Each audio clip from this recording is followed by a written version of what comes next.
एक चौंकाने वाला स्टैट आपको बताऊं। 2015 वो साल था जब आरसीबी वानखेड़े के अंदर घुस के मुंबई इंडियंस को हराए थे। पिछले 10 साल में एक बार भी आरसीबी वानखेड़े के अंदर मुंबई इंडियंस को नहीं हरा पाए हैं और आज मैच वानखेड़े में है। Hello everyone and welcome to Gyani Speaks YouTube channel where no individual is bigger than the game itself.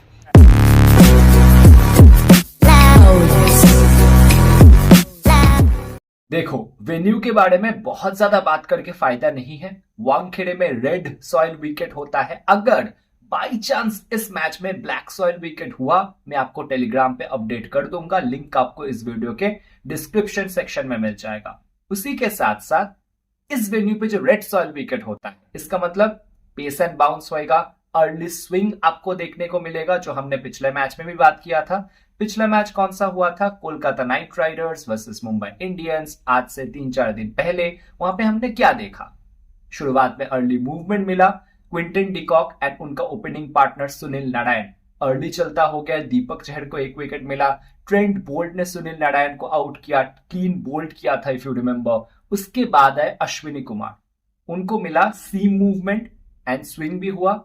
उनको जिप मिल रहा था पिच से, क्रॉस सीम डिलीवरीज डाल रहे थे। स्क्रैम्बल सीम डिलीवरीज जब भी डाले उनको एक्स्ट्रा जिप मिल रहा था पिच से, जिसके बदौलत उन्हें मनीष पांडे को आउट किया, उन्होंने आंद्रे रसल को आउट किया। टोटल 4 विकेट निकाले। तो पेसर्स का बल्ले बल्ले है इस वेन्यू पे। स्पिनर को ठीक ठाक मार पड़ता है। स्पिनर अगर बैटर्स के रेंज से बाहर बॉल को करेंगे, फ्लाइट देंगे, तो उनको फायदा मिलेगा, जैसे कि विघ्नेश पुथुर ने पिछले मैच में किया, जैसे कि सैंटनर ने थोड़ा बहुत किया। तो कैप्टन टॉस जीत के बॉलिंग करेंगे, इसमें कोई दूसरी राय नहीं है। सेकेंड इनिंग में ड्यू आता है, बैटिंग के लिए काम आसान हो जाता है। पिछले 5 में से 4 मुकाबला बैटिंग सेकेंड करने वाला टीम जीता है इस वेन्यू में। बहुत कुछ डिपेंड करेगा कि ओपनिंग पार्टनरशिप कैसा होता है। अगर शुरुआत में एक विकेट पे आप 45 रन भी करते हैं ना शुरुआत के पावर प्ले के अंदर, तो काम चल जाएगा, फिर आप एक्सेलरेट कर सकते हैं। बट इनिशियल स्विंग को टैकल करना बहुत जरूरी है। स्विंग के साथ, जैसे कि बॉल अगर अंदर की तरफ आ रहा है तो आप विद द स्विंग खेलेंगे तो काम आसान है। अगेंस्ट द स्विंग खेलने जाएंगे, मिस टाइम ज्यादा होता है। और एक बार अगर पार्टनरशिप बिल्ड करने में आप सक्षम हो गए तो रन्स ही रन्स है इस वेन्यू पे। उसी मैच को याद कीजिएगा, सेकेंड इनिंग में रैन रिकल्टन कितना स्ट्रगल कर रहे थे, स्पेशली स्पेंसर जॉनसन के सामने। बट उन्होंने टाइम लिया। एक बार उनका बल्ला चलना शुरू हुआ, उनको टाइमिंग समझ में आ गया, फिर वो नॉट आउट गए, मैच को जिता के गए। तो मोटा मोटा बात यह है कि विद द न्यू बॉल वाले बॉलर्स इस वेन्यू पे ओपनर्स को, या फिर मुझे कहना चाहिए टॉप 3 बैटर्स को ना थोड़ा सा दिक्कत दे सकते हैं, जो कि देते भी हैं। बट अगर उन टॉप 3 बैटर्स में से कोई एक या 2 बंदा टिक गया, वो फिर लंबा खेल के जाएंगे। दोनों ही इनिंग में पावर प्ले वाले पेसर्स बहुत इंपॉर्टेंट है, स्पेशली अगर वो स्विंग बॉलर्स हो, जैसे कि आज हेजलवुड है, भुवनेश्वर कुमार है, उधर से ट्रेंट बोल्ट है, दीपक चहर है। अच्छा, अब पहले होम टीम पे बात कर ले। मुंबई इंडियंस पिछले मैच में रोहित शर्मा को नहीं खिलाए। रोहित शर्मा संडे को थोड़ा सा नेट्स किए थे, बट ज्यादा एग्रेसिव अप्रोच के साथ बैटिंग नहीं किए थे। टुक टुक किए थे, बॉल को मिडिल करने का कोशिश कर रहे थे। कुछ शॉट्स फ्रंट फुट पे खेले, कुछ शॉट्स बैक फुट पे खेले, बट ज्यादा एग्रेसिवली बैटिंग नहीं किए। हो सकता है ज्यादा रिस्क ना लेके उनको इस मैच में भी ना खिलाया जाए। अगर वो नहीं खेलते हैं तो विल जैक्स ओपनिंग फिर से कर सकते हैं रैन रिकल्टन के साथ। नंबर 3 पे आएंगे नमन धीर, नंबर 4 पे सूर्य कुमार यादव, 5 पे तिलक वर्मा आ सकते हैं। I am not very sure कि तिलक वर्मा को ये फिर से खिलाएंगे या नहीं खिलाएंगे, वो तो टॉस रिपोर्ट आने के बाद एंड प्लेइंग 11 आने के बाद ही पता चलेगा। फिर नंबर 6 पे हार्दिक पांडे आ जाते हैं, 7 पे मिथ सैंटनर, फिर राज अंगद बावा जो रोहित शर्मा की जगह फिल इन करेंगे, दीपक चहर, अश्विनी कुमार, विघ्नेश पुथुर एंड आपको ट्रेंट बोल्ट दिख जाएंगे, जो शुरुआत में भी डालते हैं और डेथ ओवर्स में भी डालते हैं। And talking about the power play overs, Trent Boult का 2 ओवर, दीपक चहर का 2 ओवर ऑलमोस्ट कंफर्म है। पिछले मैच में दीपक चहर को पावर प्ले में सिर्फ एक ही ओवर मिला था, क्योंकि फर्स्ट ओवर में उनको 15 रन पड़ गए थे। फिर अश्विनी कुमार 1 या 2 ओवर डालेंगे, उनके साथ मिथ सैंटनर 1 आधा ओवर डाल सकते हैं। And talking about the death overs, Deepak Chahar का 1 आधा ओवर हो सकता है। ट्रेंट बोल्ट डेथ में आ रहे हैं along with Hardik Pandya and Ashwani Kumar. Vignesh Puthur भी 16 या 17 ओवर में अपना 1 ओवर लेके आ रहे हैं। अब बड़ा सवाल यह है कि क्या जसप्रीत बुमराह इस मैच में खेलेंगे, क्योंकि जसप्रीत बुमराह खेलते हैं डेथ में 2 से 3 ओवर, वो तो डालेंगे ही।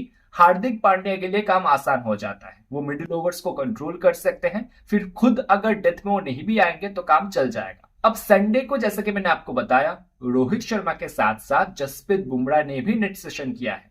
उन्होंने रोहित शर्मा को भी बॉलिंग किया है, ठीक लगे हैं, बट फाइनल डिसीजन टॉस के पहले तक लिया जाएगा। हम में से किसी को नहीं पता होगा कि एक्चुअली जसप्रीत बुमराह इस मैच में स्टार्टिंग 11 के अंदर होंगे कि नहीं होंगे, वो हमें टॉस के बाद ही पता चलेगा। एकदम फाइनल कंफर्मेशन 90% चांस आप मान के चलिए कि होने के चांसेस हैं इस मैच में जसप्रीत बुमराह के। बट वही रोहित शर्मा का मैं शायद 30% हाँ बोलूं, 70% ना बोलूं। और एक सजेशन है मुंबई इंडियंस के लिए, भाई विल जैक्स को मत खिलाओ, कोई फायदा नहीं है, कुछ काम नहीं कर रहा, वो बॉलिंग भी नहीं करवा रहे हैं, आप बैटिंग से कोई परफॉर्मेंस नहीं है। उससे बेहतर आप अपने पेस डिपार्टमेंट को थोड़ा सा और स्ट्रेंथन कर लो। शायद से कॉर्बिन बॉश को आप कुछ मैचेस देके देखो, 2 3 4 मैचेस देके देखिए, middle order and lower middle order को बहुत ज्यादा वो स्टेबलाइज कर सकते हैं, थोड़ा बहुत फिनिशर का रोल अदा कर देगा, डेथ ओवर में आपका काम बेहतर कर सकता है। अच्छा, अब बात करेंगे ओपोनेंट टीम या फिर विजिटिंग टीम कह लीजिए, रॉयल चैलेंजर्स बेंगलोर की तरफ से। वहां पे फिल सॉल्ट के साथ विराट कोहली ओपनिंग कर रहे हैं, नंबर 3 पे देवदत्त पडिक्कल है, 4 पे रजत पाटीदार टीम के कैप्टन, फिर लैम लिविंगस्टन आ जाते हैं जो पार्ट टाइम बॉलिंग कर रहे हैं, कभी 1 ओवर, कभी 2 ओवर, कभी बिल्कुल नहीं। फिर Jitesh Sharma wicket keeper batter, Krunal Pandya है, टिम डेविड है, Bhuvneshwar Kumar, Hazlewood, Yash Dayal and Rasikh Salam impact player के तौर पर खेल रहे हैं। पावर प्ले में इनका सॉर्टेड है, भुवनेश्वर कुमार 3 ओवर डाल रहे हैं, बहुत इंपॉर्टेंट होंगे इस मैच में विद द न्यू बॉल। अगर टॉप ऑर्डर में फिर से विल जैक्स फ्लॉप होते हैं या रैन रिकल्टन फिर से फ्लॉप होते हैं, वहां पे भुवनेश्वर कुमार या हेजलवुड का रोल, जो दोनों मिलकर 5 ओवर डाल रहे हैं पावर प्ले के अंदर, बहुत इंपॉर्टेंट है। और जो लास्ट ओवर है 6th ओवर, वो यश दयाल लेके आते हैं। डेथ ओवर में भी ऑलमोस्ट यही 3 संभाल रहे हैं, हेजलवुड, भुवनेश्वर कुमार एंड यश दयाल, कभी कभी रसिक सलाम को 1 ओवर मिल जाता है। And talking about the matchups ना, फिल सॉल्ट का दीपक चहर के सामने ठीक ठाक मैचअप है। दीपक चहर ने 9 बॉल्स डाला है फिल सॉल्ट के सामने, फिल सॉल्ट 7 रन किया है, 2 बार आउट हुए हैं। ट्रेंट बोल्ट के सामने भी वो फंस के खेले हैं, 10 बॉल फेस किए हैं फिल सॉल्ट ने ट्रेंट बोल्ट का, सिर्फ 9 रन किए हैं, आउट नहीं हुए हैं अब तक एक बार। हार्दिक पांड्या के 11 बॉल में 19 रन किए हैं, बट एक बार आउट भी हुए हैं। तो फिल सॉल्ट थोड़ा सा वल्नरेबल है, और इसीलिए मेरा जो 11वां प्लेयर है ना अपने कॉम्बिनेशन में, मैं फिल सॉल्ट को रखने के लिए थोड़ा सा हेजिटेट कर रहा हूं। फिलहाल मैंने नहीं रख के चला है। और उधर से विल जैक्स, जो खुद भी अभी थोड़ा सा वल्नरेबल फॉर्म में चल रहे हैं, उनके सामने हेजलवुड का मैचअप है। 3 बॉल फेस किए हैं, 2 रन बनाए हैं, 1 बार आउट भी हो चुके हैं। तो देखते हैं Will Jacks and Phil Salt अपने अपने वल्नरेबिलिटीज को या मैचअप्स को क्या काम में लगा पाते हैं, या ये जो हेजलवुड है या फिर Trent Boult and Deepak Chahar मिलकर फिल सॉल्ट का काम कर देते हैं। अब आते हैं फैंटेसी प्रीव्यू में। विकेट कीपिंग सेक्शन में आपके पास 3 ऑप्शन है, फिल सॉल्ट है, रैन रिकल्टन है और जीतेश शर्मा है। जीतेश शर्मा को आप स्मॉल लीग में लेंगे नहीं, फिल सॉल्ट के ऊपर मैं 100 हूं, एवरेज। अब देखो, रिकल्टन को मैं फिलहाल रख रहा हूं, अगर बॉलिंग फर्स्ट हुआ तो ये भी मुझे वल्नरेबल लग रहे हैं। बैटिंग सेकंड जो टीम करेगा ना, उसके विकेट कीपर बैटर को मैं ज्यादा प्रेफर करूंगा। अगर royal Challengers Bangalore batting second करते हैं तो फिल सॉल्ट ज्यादा लॉजिकल ऑप्शन है, क्योंकि उनके सामने टारगेट सेट होगा, वो थोड़ा सा अटैक करने का कोशिश करेंगे, अगर लग गया, उनका लक उनके साथ हुआ, फिर तो कुछ ना कुछ कर ही जाएंगे। बट बैटिंग फर्स्ट में जब टारगेट भी सेट नहीं हुआ होता, ठीक है, हमें पता नहीं होता 180 सेफ होगा क्या, 200 सेफ होगा क्या, फिर वहां पे बैटर्स और वल्नरेबल होते हैं और स्विंग को निगेट करने में अक्षम हो जाते हैं, ठीक है। तो वहां पे बैटिंग फर्स्ट वाले कीपर को लेना हमेशा एक नुकसान वाला स्टेप होता है। तो मैं टॉस का देखूंगा कि मुंबई इंडियंस चेस कर रहे हैं क्या, फिर मैं रिकल्टन को ले लूंगा। लास्ट मैच चेस करते हुए ठीक है थोड़ा सा वल्नरेबल दिखे थे स्पेंसर जॉनसन के सामने, फिर रिकल्टन एक बार सेट हो जाने के बाद इस वेन्यू पे काफी अच्छा किए थे। और इस वेन्यू का जो नेचर है ना, पेस एंड बाउंस वाला, रिकल्टन बोलो या फिल सॉल्ट, उनको सूट करता है, क्योंकि इंग्लैंड में भी ऐसा ही कंडीशन ऑलमोस्ट होता है और साउथ अफ्रीका में तो ऐसा ही कंडीशन होता है। तो रिकल्टन को ज्यादा सूट करेगा अगर फिल सॉल्ट एंड रिकल्टन में कंडीशन को लेके देखोगे तो, ठीक है। ये दोनों ऐसे बैटर है ना, दोनों ही चाहते हैं कि बल्ले पे बॉल आए, और इस वेन्यू पे बहुत अच्छा बल्ले पे बॉल आता है, स्किट करके बॉल आता है। और एक चीज आप नोटिस करेंगे ना, ये दोनों ही batter square of the wicket बहुत अच्छा खेलते हैं, जो इस वेन्यू पे रिक्वायरमेंट है। अब चलते हैं बैटिंग सेक्शन में, जहां पे सूर्य कुमार यादव आपको दिख जाएंगे, Virat Kohli and Rajat Patidar. In 3 batters को मैंने रख के चला है। रोहित शर्मा अगर खेलेंगे भी, अगर बैटिंग सेकंड हुआ तो रिस्क लेके अब लग सकते हैं, अदरवाइज मैं ज्यादा सजेस्ट नहीं करूंगा। डिसेंट फॉर्म उतना खास चल नहीं रहा, मुझे नहीं लगता इस मैच पे खेलेंगे। अब तिलक वर्मा को पिछले मैच में रिटायर्ड आउट मुझे समझ नहीं आया, क्योंकि अगर शार्दुल ठाकुर वाला 19वां ओवर देखेंगे तो वहां पे हार्दिक भी 2 बॉल डॉट खेले थे या सिंगल निकाले थे, उनके बल्ले से भी उस ओवर में कोई चौका नहीं आया था। ठीक है, उस मैच में तिलक वर्मा का टाइमिंग नहीं हो रहा था, बट 20वें ओवर के जस्ट पहले आप उनको रिटायर्ड आउट कर रहे हो, समझ नहीं आ रहा। और उनके जगह आप ला रहे हो एक बॉलिंग ऑलराउंडर मिच सैंटनर को, जो सिर्फ एक ही बॉल खेले, मतलब फिर फायदा क्या हुआ? आप अपने one of the main match winners का कॉन्फिडेंस लूज क्यों करवाओगे? अगर तिलक वर्मा इस मैच में खेलते हैं और बैटिंग फर्स्ट होता है मुंबई इंडियंस का, फिर तो आप रख सकते हैं, बट बैटिंग सेकंड में रखना बहुत रिस्की हो जाएगा। पिछले मैच में मैंने एक्सपेक्ट किया था ये तिलक को नंबर 3 पे भेजेंगे, बट नहीं, ये नमन धीर को नंबर 3 पे भेजे हैं। ठीक है, उनका चॉइस है। क्या ऐसा हो सकता है कि अगर रैन रिकल्टन पहले आउट हो तो नंबर 3 पे तिलक वर्मा एक लेफ्ट हैंड बैटर के जगह और एक लेफ्ट हैंड बैटर? ऐसा हो ही सकता है, मुझे तो नहीं पता।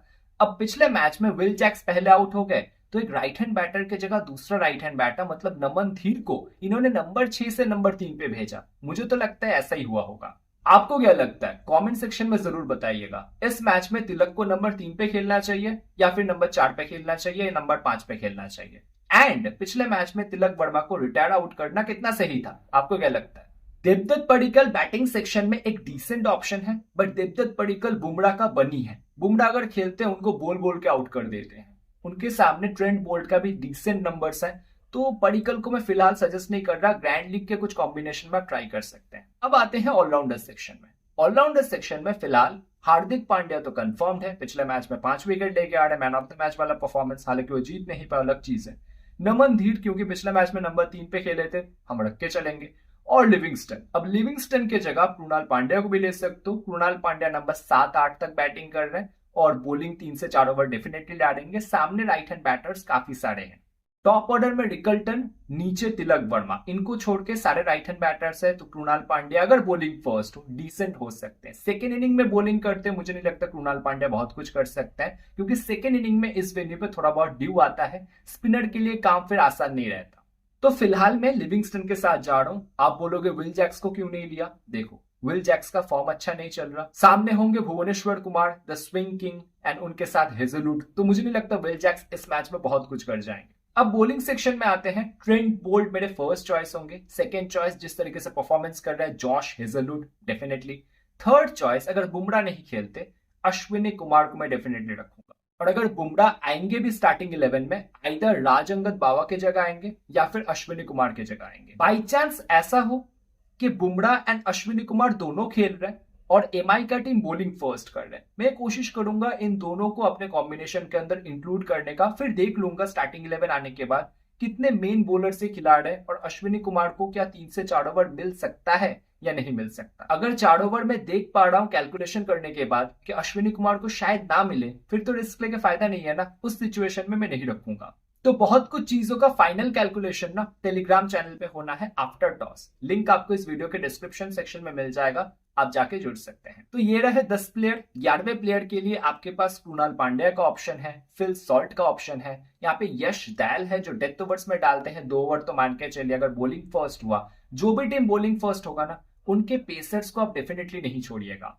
इवन भुवनेश्वर कुमार भी बॉलिंग फर्स्ट में बहुत इंपॉर्टेंट हो जाएंगे इस वेन्यू पे, स्पेशली शुरुआत में जो 3 ओवर डालते हैं ना, वहां पे 1 से 2 विकेट लेके आपको बिल्कुल दे सकते हैं। प्लस डेथ में उनका 1 ओवर होता है, वहां पे भी आके 1 से 2 विकेट लेके वो दे सकते हैं, तो इंपॉर्टेंट एस्पेक्ट हो जाते हैं। कैप्टन वाइस कैप्टन आप देख ही सकते हैं, मेरे लिए फिलहाल ये सॉर्टेड है। Captain Hardik Pandya, vice captain Suryakumar Yadav, head to head में नंबर्स अच्छे हैं, वेन्यू पे नंबर्स अच्छे हैं। बाई चांस अगर शुरुआत में भुवनेश्वर एंड हेजलवुड ने मिलकर 1-2 विकेट गिरा भी दिए, जो कि हो ही सकता है क्योंकि रिकल्टन एक ही मैच में चले हैं, विल जैक्स नहीं परफॉर्मेंस कर रहे हैं, नमनदीर अच्छे दिखे हैं। अब देखते हैं इस मैच में नमनदीर नंबर 3 पे आते हैं या तिलक वर्मा नंबर 3 पे आते हैं। तो भुवनेश्वर एंड हेजलवुड अगर शुरुआत में 1-2 विकेट निकाल लिए, फिर सूर्या आके फिर से इनिंग को बिल्ड कर सकते हैं। हेड टू हेड में नंबर्स अच्छे, मैंने आपको ऑलरेडी बताया, तो अच्छे करने चाहिए। आप चाहे तो विराट कोहली या फिर रजत पाटीदार के साथ बिल्कुल जा सकते हैं as captain vice captain. Virat Kohli batting first में थोड़ा सा फंसे हैं, बट बैटिंग सेकंड अगर होना, चेस स्पेशलिस्ट, चेस मास्टर किनको कहते हैं, विराट कोहली जी को, तो विराट कोहली को आप बिल्कुल सीवीसी ट्राई कर सकते हैं चेसिंग कंडीशन के अंदर ज्यादा। तो दोस्तों ये छोटा सा वीडियो एनालिसिस था। अगर वीडियो पसंद आए लाइक कर दीजिएगा, चैनल पे नए हैं सब्सक्राइब कर ले, सब्सक्राइब करने के साथ साथ बगल वाला जो बेल बटन है ना उसको जरूर से दबा के ऑल कर ले, ताकि कल सुबह जब वीडियो एनालिसिस आए आपके पास उस वीडियो का नोटिफिकेशन जाए। ऐसा ना हो कि हम यहाँ पे वीडियो अपलोड कर रहे हैं आपके पास नोटिफिकेशन ही नहीं जा रहा, ऐसा तो नहीं होना चाहिए। तो सब्सक्राइब करके बेल आइकन को जरूर से दबा के ऑल पे कर लीजिएगा। आप देख रहे थे अब तक ज्ञानी स्पीक्स यूट्यूब चैनल। आप अपना ध्यान रखिएगा, जब तक हम कल फिर से ना मिले। शुक्रिया आपका। The Pope takes a poop and the President too, and the fancy pants banker in his three-piece suit, the big fat general and all of his troops.